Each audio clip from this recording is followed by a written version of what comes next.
Self driving కార్లు అసలెలా పనిచేస్తాయి? ఇది కేవలం ఒక టెక్నాలజీ మ్యాజిక్ కాదు.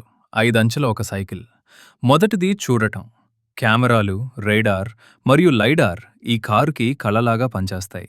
ఏఐ ఈ డేటాను ఉపయోగించి మనుషులను, స్టాప్ సైన్స్‌ని, ఇతర వాహనాలను గుర్తిస్తుంది. రెండోది అర్థం చేసుకోవడం. జీపీఎస్ సిగ్నల్ సరిగ్గా లేకపోయినా, రోడ్డు మీద గీతలు చెరిగిపోయినా సరే, ఒక ఖచ్చితమైన మ్యాప్ ద్వారా కారు తన లొకేషన్‌ని అర్థం చేసుకుంటుంది. మూడవది నిర్ణయించుకోవడం. ఇది అన్నిటికంటే కష్టమైన పని.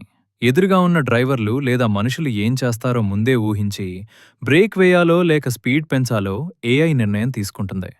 నాలుగవది చర్య తీసుకోవడం. ఏఐ తీసుకున్న నిర్ణయాలను స్టీరింగ్ తిప్పడం, బ్రేకులు వేయటం లాంటి నిజమైన కదలికలుగా మారుస్తుంది. ఐదవది నేర్చుకోవడం. కారు రోడ్డు మీద ప్రయాణించే ప్రతి కిలోమీటరు దానికి మరింత డ్రైవింగ్ అనుభవాన్ని నేర్పిస్తుంది. చూశారుగా, చూడటం, అర్థం చేసుకోవడం, నిర్ణయించుకోవడం, ఆచరించడం మరియు నేర్చుకోవడం. ఇది సెల్ఫ్ డ్రైవింగ్ కార్ల వెనక ఉన్న అసలైన బ్రెయిన్.